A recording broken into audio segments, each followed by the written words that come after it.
चंपावत के हरे भरे खूबसूरत इलाके में आसपास की जो पहाड़ियाँ हैं, वहाँ कुछ दूर एक खूबसूरत प्यारा सा गांव वैदपुर के नाम से। वैदपुर जो कि मशहूर है अपने इलाज के लिए, क्योंकि वहाँ पे बहुत मशहूर जो है वो वैद गुज़रे हैं, वैद के घराने हैं जो आज भी वहाँ पे मशहूर वैद मौजूद हैं, जिनके पूर्वज एक अच्छा काम करके गए हैं लोगों की मदद के लिए, लोगों के इलाज के लिए। और जो उनकी आज की नस्लें हैं वो भी इसी तरह अपना ज़िम्मेदारियों को पूरा कर रहे हैं और लोगों के इलाज मुआवजे के लिए हर दिन मेहनत करते हैं, नए से नए इलाज को ढूंढते हैं, नए से नई तहकीक करते हैं, जड़ी बूटियों के साथ, अपनी आयुर्वेद के साथ। चाहते हैं कि कोई भी उनके दरवाज़े से खाली हाथ ना जाए और वह बेहतरीन तरीके से हर एक का इलाज मुकम्मल करके अपने हाथ से रुखसत करें। अभी जो यहाँ पे एक मशहूर वैद हैं श्री श्याम प्रकाश जी, वो अपने वैद खाने में मौजूद हैं और लोगों का इलाज कर रहे हैं। सुबह का समय है, एक लोगों का तांता उनके पास बंधा हुआ है, रश मौजूद है। मुख्तलिफ़ लोग आसपास के छोटे छोटे गांव के, कुछ इन्हीं के गांव के इनके पास मौजूद हैं और अपने मुख्तलिफ़ मसाइल को लेके इनके पास आए हैं कि इनका इलाज हो सके। और वैद्य जी भी अपनी पूरी हिकमत अमली के साथ, अपने तजुर्बे के साथ इनको जो है वो इलाज करके मुतलका दवाई दे के इनको रुखसत करते हैं। लोगों का इन पे भरोसा होता है और इनको लोगों के ऊपर अपने मान होता है कि ये मेरे आस पड़ोस के रहने वाले हमारे पे ही यकीन करके हमारे पास आते हैं। अब श्री श्याम प्रकाश जी की जो कोशिश होती है वो यही होती है कि जो वैद इन्होंने सीखा है, आयुर्वेद का सारा जो मामलात हैं वो अपनी आगे आने वाली नस्लों को भी दें। तो उनके पास बहुत सारे शागिर्द भी मौजूद होते हैं जो इनसे ये सबक सीख रहे होते हैं, ये इल्म, ये तालीम सीख रहे होते हैं और मुख्तलिफ़ रिसर्च के ऊपर काम करते रहते हैं। इसी गांव से कुछ दूर, वैदपुर से कुछ दूर घने जंगल हैं और वहाँ पे मुख्तलिफ़ जड़ी बूटियाँ इनको मिल जाती हैं जो कि मुख्तलिफ़ इलाज करने में काम आती हैं। तो इनके ये जितने भी स्टूडेंट्स होते हैं, इनके पास जो इल्म हासिल कर रहे होते हैं, ये वहाँ जंगलात में जाके मुख्तलिफ़ जड़ी बूटियाँ कलेक्ट करके लाते हैं। अपने पास जो वैद खाना होता है वहाँ पे इनको दवाई में तब्दील करते हैं और इस तरह से इनकी ये रोज़मर्रा की रूटीन चल रही होती है।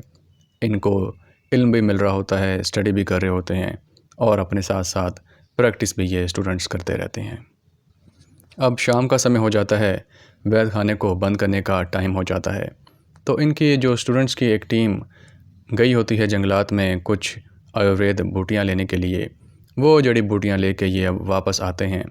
तो ये फ़ौरन ही वैद साहब के पास आते हैं, जो वैद जी हैं इनके पास आते हैं और कहते हैं कि वैद जी, आज हमने एक अजीब सी एक्टिविटी जंगल में देखी है जहाँ से हम ये जड़ी बूटियाँ कलेक्ट करने के लिए गए थे। तो श्याम प्रकाश भी ज़रा हैरान होते हैं, वो कहते हैं कि क्या माजरा है, ज़रा बताओ।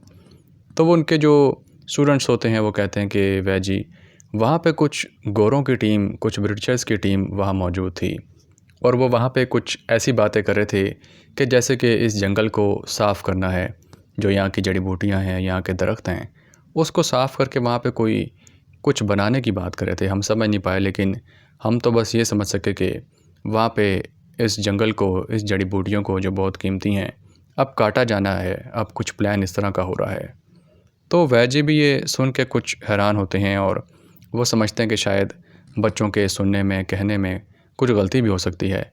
हो सकता है कोई सर्वे की टीम जंगलात का सर्वे करने आई हो, क्योंकि जंगलों का सर्वे तो करते ही हैं, कहीं लकड़ी चोरी तो नहीं हो रही और इस तरह के दीगर मामलात। तो बच्चे मुमकिन है कुछ गलतफ़हमी कर बैठे हों। तो वैद जी भी कहते हैं कोई बात नहीं, जब कुछ एक्टिविटी देखो तो फिर बताना। इस तरह से ये बात जो है वो थोड़ी आई गई हो जाती है और स्टूडेंट्स और वैद जी अपने रूटीन के कामों में मसरूफ़ हो जाते हैं। अब एक शाम फिर से जब ये टीम इनकी आती है वापस, तो वही जो इनके स्टूडेंट होते हैं वो वैद जी के पास आते हैं और बताते हैं कि वैद जी, अब तो हम सारी मुकम्मल मालूमात करके ही आए हैं तो वैद्य जी पूछते हैं, आप बताओ कि क्या माजरा है।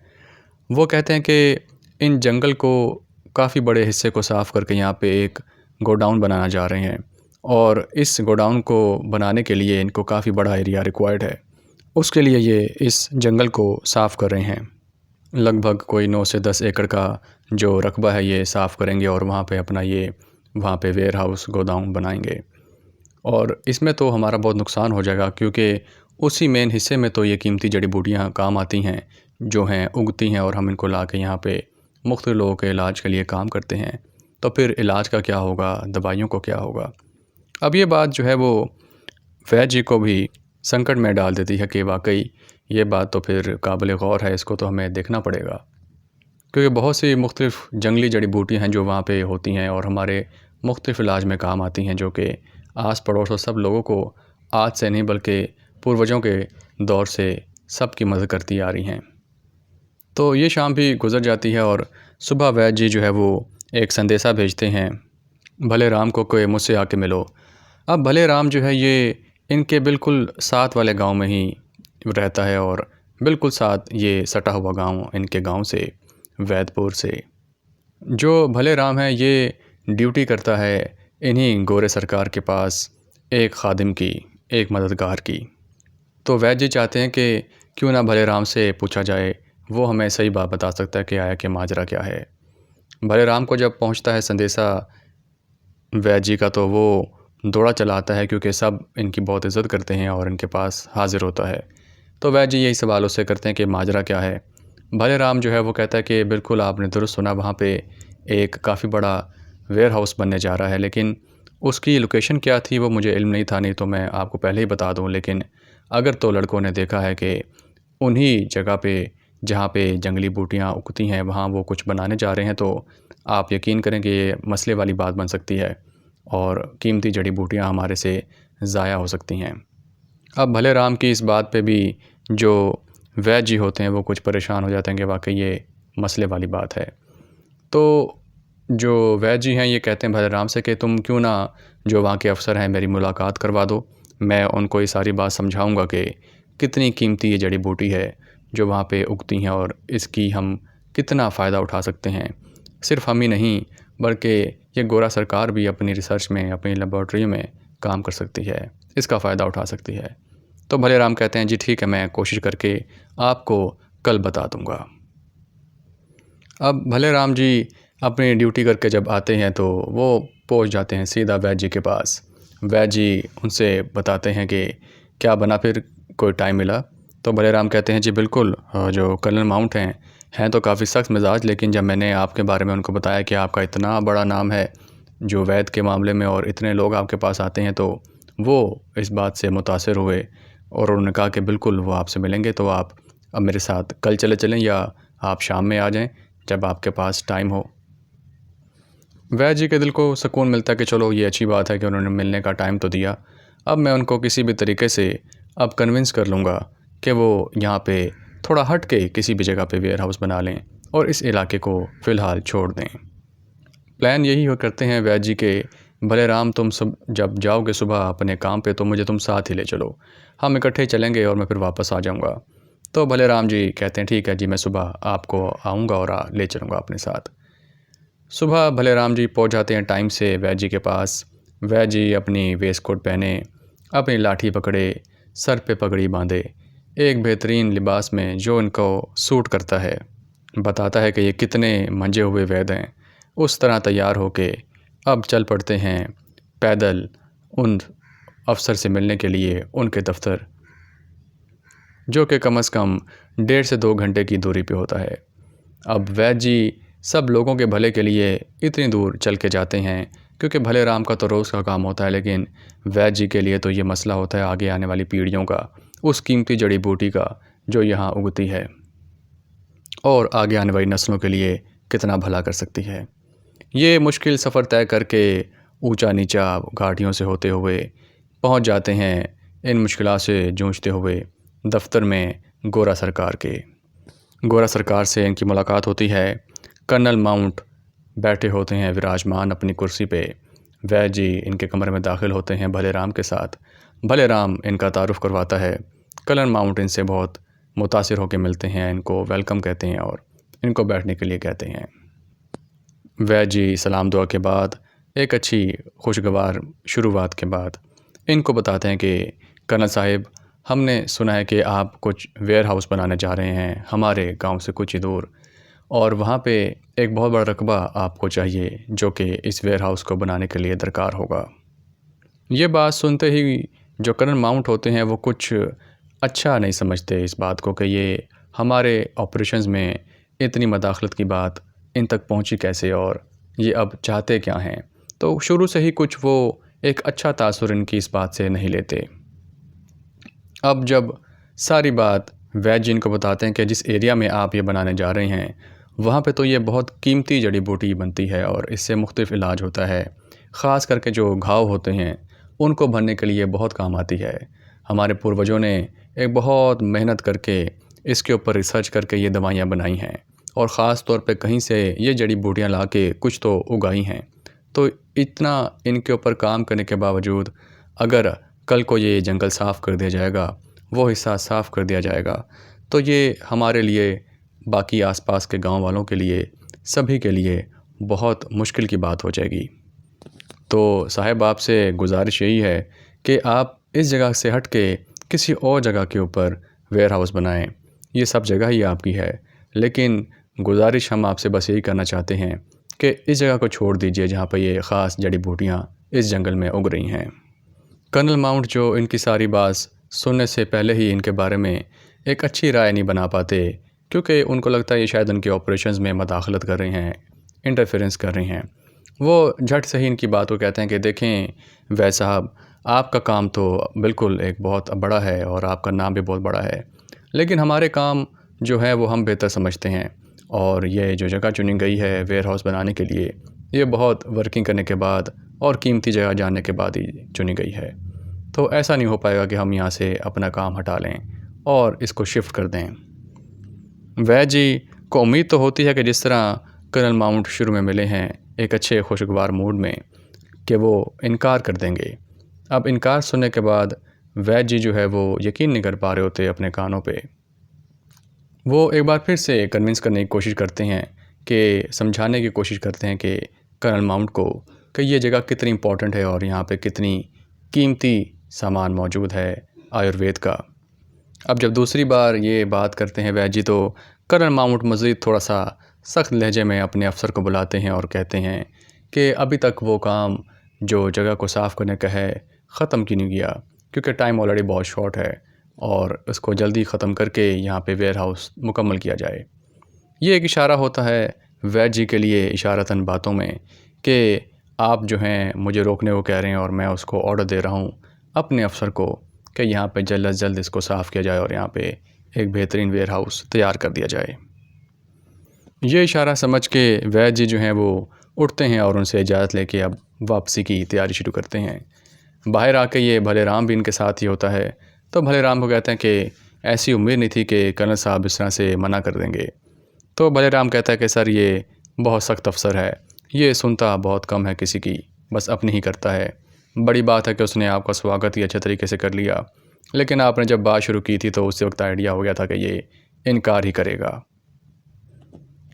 वैद जी अब चल पड़ते हैं वापसी के लिए और एक लंबा सफ़र तय करके अपने वैद खाने में अपने घर वापस पहुंचते हैं और अपने दिन के कामों में मसरूफ़ हो जाते हैं।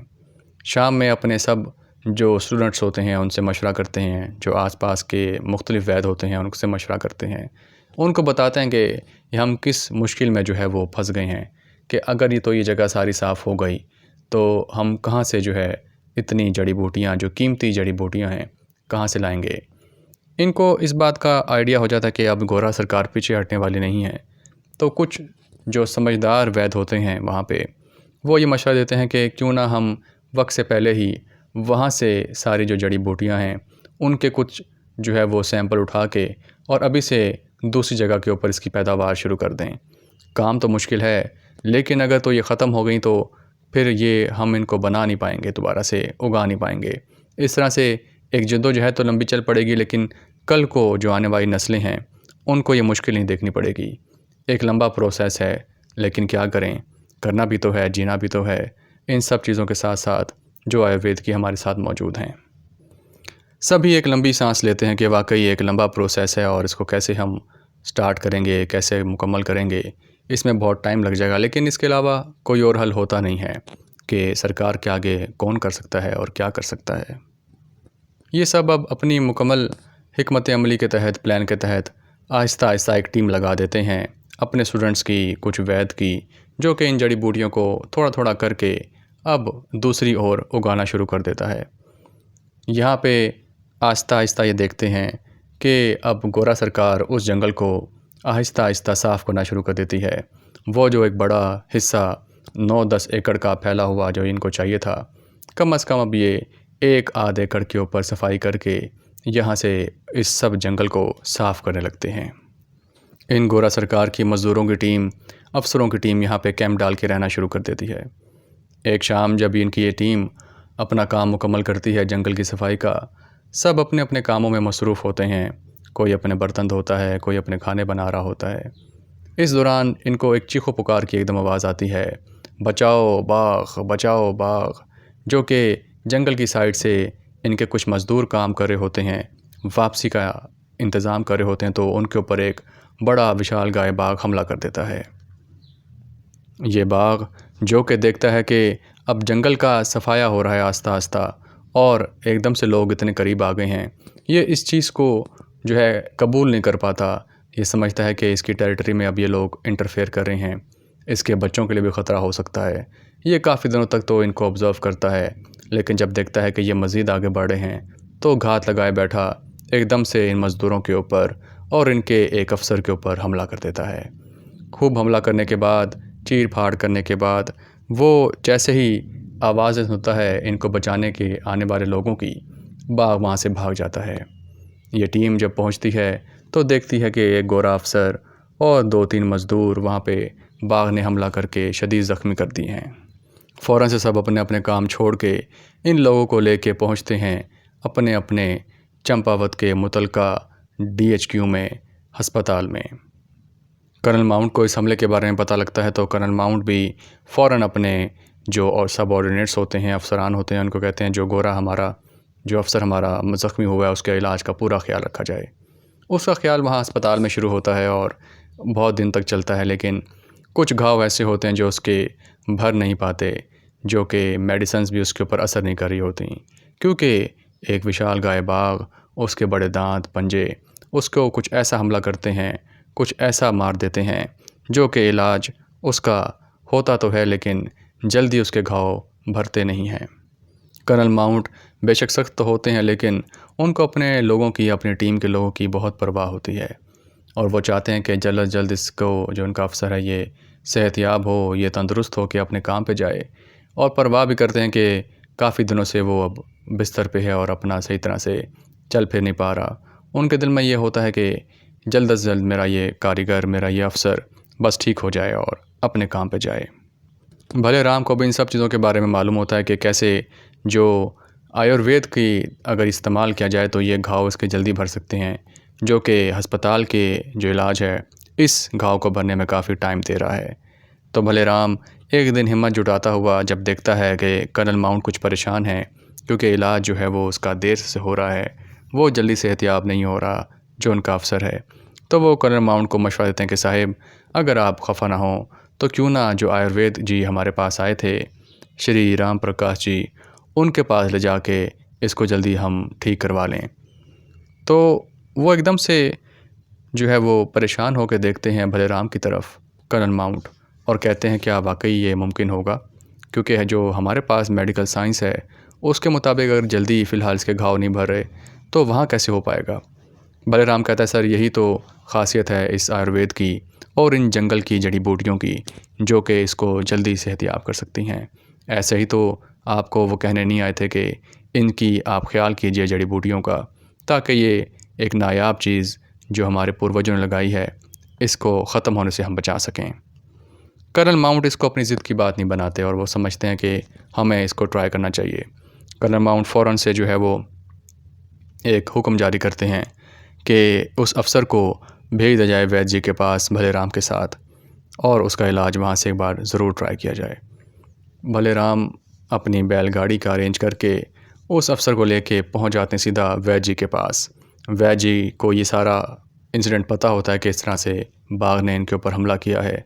वैद जी उसकी हालत देख के सारे मामलात को समझ जाते हैं और भले राम को कहते हैं ठीक है, हम इसका इलाज यहाँ पे शुरू करते हैं। वैद जी अपना कारीगरी दिखाते हैं और इसका इलाज शुरू करते हैं और उसको पास अपने 3 से 4 दिन तक अपने पास ही रखते हैं। वो सब घाव उस अफ़सर के जो बहुत देर में भर रहे होते हैं इस अस्पताल के इलाज से, वो ये देखता है, नोटिस करता है कि कैसे वो जल्दी घाव उन बूटियों की वजह से, उस आयुर्वेद की वजह से जल्दी भर रहे हैं और इसको कैसे जल्दी से आराम आ रहा है। ये चलना फिरा भी आस्ता आस्ता शुरू कर देता है और रोज़मर्रा जब वो इस रूटीन को देखता है, कैसे इनके स्टूडेंट्स उन जड़ी बूटियों को लाते हैं, अपनी आयुर्वेद में बनाते हैं, इसको बनाने के बाद कैसे लोग इसके ऊपर अमल करते हैं, लोग उसके ऊपर इलाज से फ़ायदा उठाते हैं, वो इस सब चीज़ को देख के बहुत मुतासिर होता है और वो समझता है कि वाकई हमें जो इनकी बात है कहीं ना कहीं मान लेनी चाहिए, क्योंकि अब इस अफ़सर ने ये ख़ुद एक्सपीरियंस कर लिया होता है।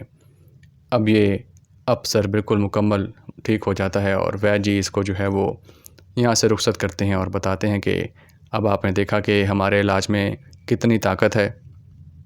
ये जो पूर्वजों से हमें हमारा एक परंपरा चली आई है, ये जड़ी बूटियाँ बहुत कीमती हैं, नायाब हैं।